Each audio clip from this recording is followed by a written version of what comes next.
Oui, je sais, c'est extrêmement bizarre. Ça fait 2 ans que j'ai pas vlogué sur ma chaîne. La dernière fois, ça devait être en 2018 à Bangkok. J'ai voulu reprendre le format cette année parce que c'est un format que j'aime beaucoup faire. Un format que vous aimez aussi parce que c'est un peu plus léger. Vous voyez l'envers du décor, on va dire, de la chaîne et du business que je présente pas habituellement sur les autres formats. En plus de ça, je repars en Afrique du Sud et je voulais tout simplement vous emmener avec moi. Donc là, il faut que je termine de préparer mes affaires. Je suis en train de vider tous les petits casiers derrière moi. Je dois ranger absolument toutes les affaires. Je dois ranger l'appartement et le rendre, ça avant ce soir.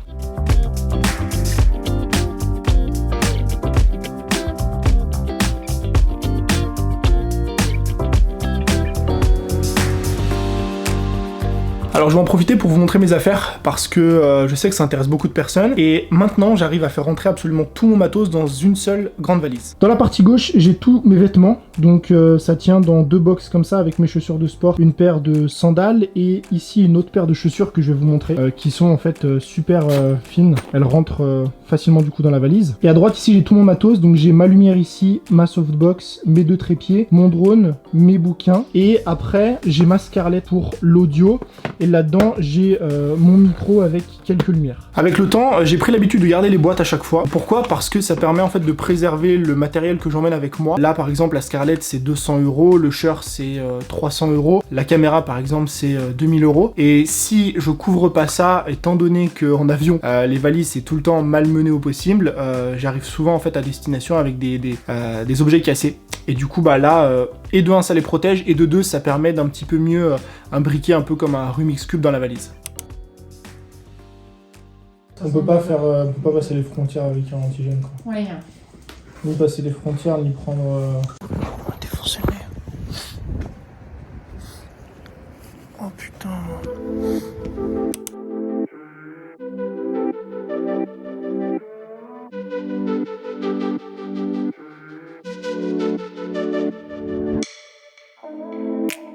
Au revoir, merci, bonne journée. Au revoir. On a une réservation. Vous avez une réservation? Oui. Et il faut les tests Covid, des papiers d'identité s'il vous plaît. C'est toi qui as les papiers? Oh, dans la voiture. Non. Tu les as oubliés dans le bus. Vous êtes censé? Parce que dans le bus, tu les avais mis sur le truc de devant. Ça commence. Ça commence bien. Check. On a fait un premier step. On a perdu tous les papiers, enfin j'ai perdu tous les papiers, mais... Sinon, tu veux qu'on trouve un resto? Faut qu'on trouve un resto. Oui. L'Osteria di Oreste, c'est un italien. Non mais il ferme à 14h. Oh là, il y en a un, Gioconda. Il ferme à 14h30.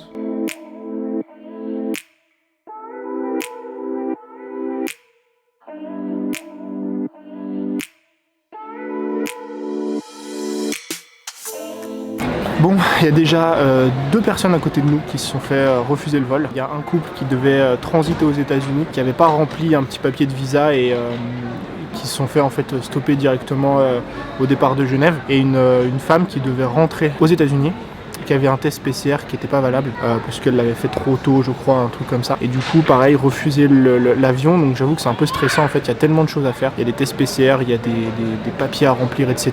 que en fait, on a peur d'oublier un truc et de pas pouvoir prendre le vol.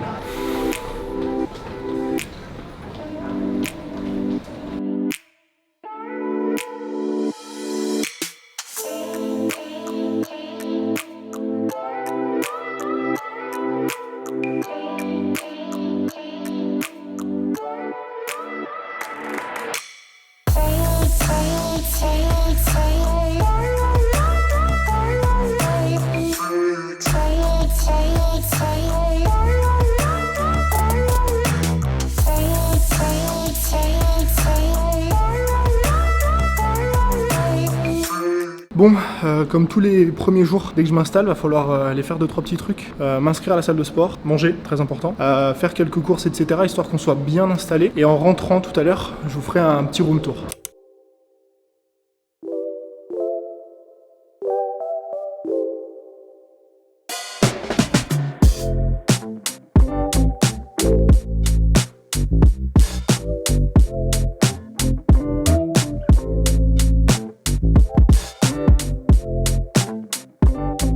Alors ça y est, on se retrouve pour le room tour. officielle de l'appartement ici à Cape Town. Je vais vous faire un tour du proprio, parce que vous voyez qu'il est assez grand, il y a des chambres là-bas. Et je vais répondre aussi aux questions que vous m'avez posées sur Cape Town, sur Instagram. Je vais répondre aux questions sur l'appartement ici, donc le condo qu'on a, les questions sur le coût de la vie, sécurité, etc. Bref, je vais tout traiter dans 2-3 minutes. Découvrant dans l'appartement, il y a une pièce à vivre immense. Donc ici, il y a la cuisine qui est absolument tout équipée. Ça, c'est vraiment agréable parce que souvent, quand vous louez sur Airbnb, il manque toujours des trucs. Avec la cuisine, il y a la pièce à vivre ici, avec 2 canapés, télé, tout ce qu'il faut pour pouvoir bosser, chiller un petit peu. Je vous montre la vue qu'il y a du séjour. Donc là, vous avez vu sur tout le quartier de Woodstock et là-bas, dans cette direction-là, c'est le port. Et ce qui manque vraiment pour le coup dans le salon, dans la chambre, dans l'appart en général, en fait, c'est quand il n'y a pas de clim. Voilà. Ça, c'est notre seul matos pour pouvoir nous rafraîchir. Et en plus, j'en ai cassé un, déjà, au bout de 3 jours, donc c'est pas ouf. Donc on continue avec 2 chambres. Je vous avoue qu'on a pris 2 chambres parce que c'était ce qu'il y avait, mais on n'a pas nécessairement besoin de 2 chambres. Ici, c'est la première. Donc chambre avec 2 lits simples ici, un grand dressing dans lequel on met absolument tout le bazar, tout ce qui est valise, etc. Et je vais vous montrer la vue sur toute cette première chambre parce qu'elle est vraiment magnifique. On a vu en fait sur toutes les montagnes. En fait, le plateau qu'on voit, ça s'appelle Table Mountain. C'est une énorme montagne qui surplombe tout Cape Town. En fait, il faut savoir que Cape Town, c'est entouré de montagnes. Et je vous avoue que le soir au coucher de soleil, c'est vraiment appréciable d'avoir une vue comme ça dans la chambre. À savoir que c'est pas la chambre dans laquelle on dort parce que forcément, il y a 2 lits simples. Et ça, c'est la deuxième chambre. Donc deuxième chambre avec qui est composée un petit peu pareil. Il y a un grand lit double. On a la même vue qu'on a de l'autre côté ici sur les montagnes. Un dressing ici dans lequel on met nos affaires. Alors ça, c'est le dressing de madame. Et ça, c'est le dressing de monsieur. Je vous avoue qu'il y a une nette différence entre les deux. Moi, j'essaye de voyager un petit peu minimaliste, mais c'est toujours marrant de voir ça.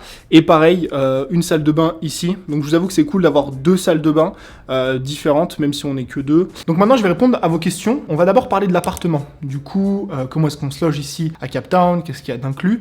En fait, l'appartement dans lequel on est actuellement, il est situé dans le quartier de Woodstock. Évidemment, en fonction du quartier dans lequel vous êtes, ça va fortement jouer sur le prix. Plus vous êtes proche du centre-ville, on va dire, de Waterfront, plus ça va coûter cher, logiquement. Donc ici, Woodstock, c'est le quartier qui va être un petit peu plus urbain. Vous allez être à 2-3 km du centre-ville. L'appartement qu'on a ici actuellement, on loue sur Airbnb et on paye 1500 € pour le mois. Donc ce qui est cher, entre guillemets. Après, on est 2 et surtout, en fait, il y a 2 chambres. Donc c'est pour ça aussi qu'on paye 1500 €. On n'a pas choisi d'avoir 2 chambres. En fait, il restait un peu que ça quand on a loué parce qu'on a loué une semaine avant de partir. Et ce qui est bien par contre, c'est qu'on est dans un condo. C'est un énorme immeuble dans lequel il y a des appartements comme ça qui sont mis en location sur Airbnb. Et en fait, il y a des facilities dans l'immeuble. C'est-à-dire que, par exemple, au 4e, on a un bar avec une piscine, un billard, un baby-foot. Tout en bas, on a un spar, donc on a de quoi faire nos courses. On a un ATM pour retirer de l'argent, etc. Il y a un service aussi de ménage qui est inclus.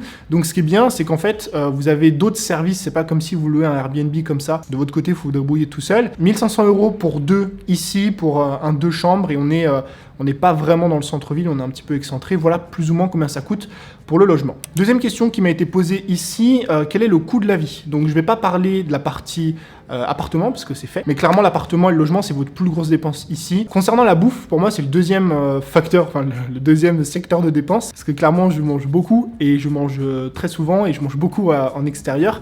Ici, en tout cas, au moins 1 à 2 fois par jour. Et clairement, vous pouvez manger ici, bruncher, on va dire, c'est l'exemple typique, pour, 5 à 6 € par personne. Vous avez mis en story l'autre fois les prix que j'avais payés. On a un café juste à côté ici où je vais quasiment tous les jours à pied. C'est à peine 500-600 mètres. On mange extrêmement bien. Et par exemple, un wrap, donc au poulet, un peu le truc standard, on va dire, dans un brunch, ça coûte 40, ce qui équivaut à 2 €, 2,50 €. Donc vous voyez que c'est vraiment pas cher pour le coup. Et du coup, c'est hyper appréciable parce qu'on peut manger assez facilement dehors. Mis à part la nourriture, l'autre facteur ou l'autre secteur de dépenses, ça va être les activités qu'il y a à faire. Pourquoi? Parce qu'on est en Afrique du Sud, je reviendrai juste après dans la prochaine question, il y a énormément de trucs à faire. Et pour les activités, c'est pareil, c'est pas excessivement cher. Par exemple, la dernière fois, on a fait un tour, donc un tour complet du sud de l'Afrique du Sud pour aller au Cap de Bonne-Espérance, pour aller voir des otaries, des pingouins, etc. Et on a payé 12 € par personne la journée. Donc vous voyez que c'est quand même pas cher. C'est pareil, vous pouvez faire des tours en hélicoptère. Vous avez des safaris aussi. Alors c'est toujours évidemment en fonction de si oui ou non vous prenez quelque chose de luxueux, de très cher ou pas. Forcément, il y a toujours des fourchettes de prix. Mais en moyenne, les activités sont quand même même pas chers du tout. Est-ce que c'est une ville qui est bien pour les nomades digitaux? Oui, franchement, moi c'est une ville dont j'ai très peu entendu parler parce que très souvent on va vous parler de Bali, on va vous parler de la Thaïlande, on va vous parler du Mexique, de Tulum, etc.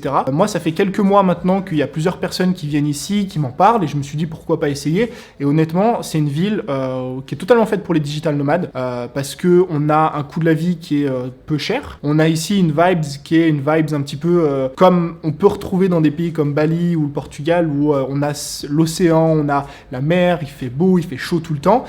Donc c'est hyper appréciable de vivre honnêtement.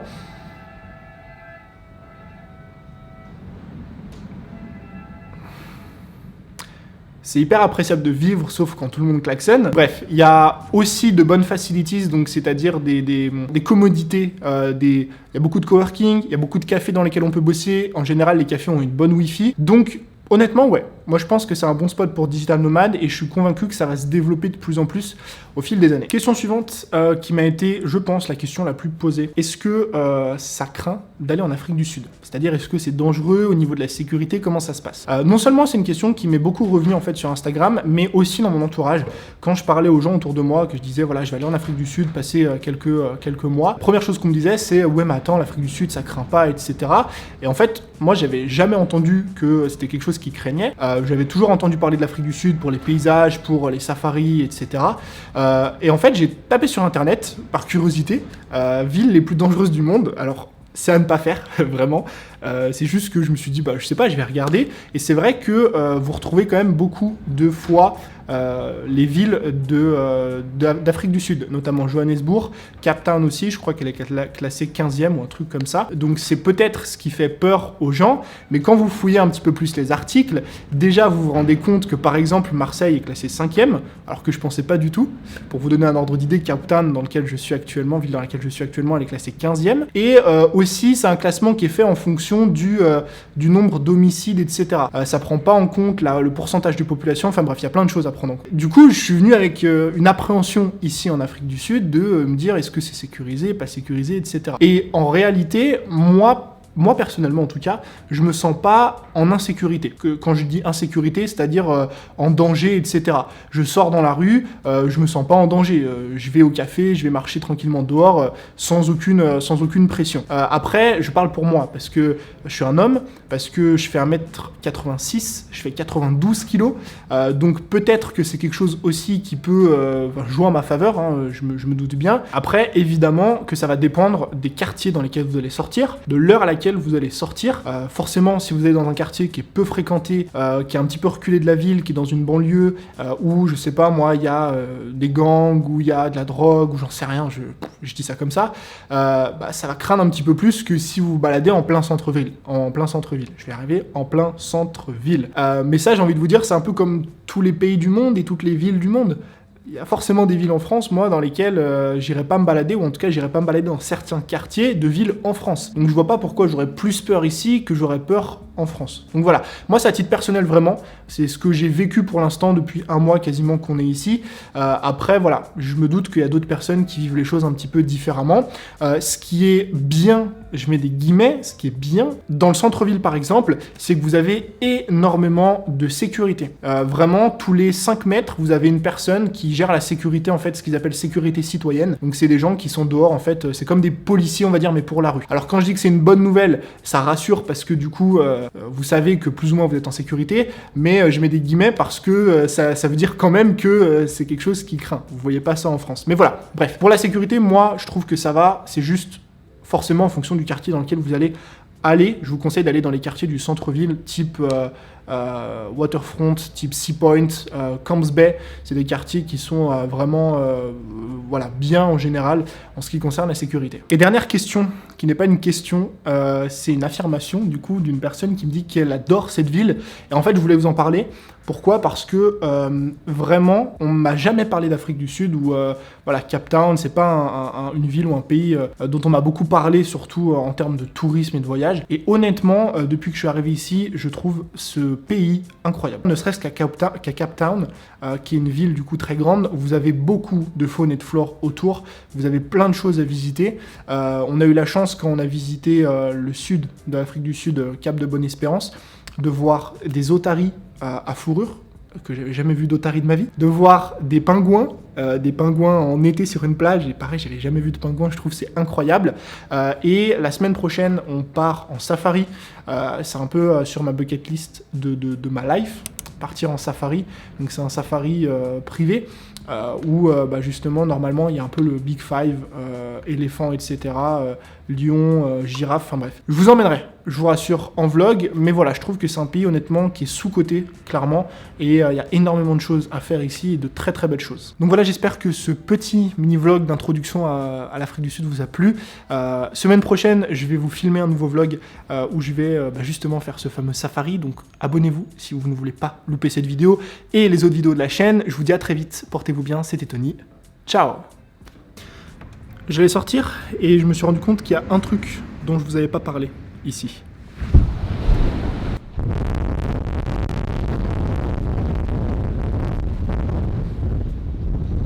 Il y a beaucoup de vent. Beaucoup.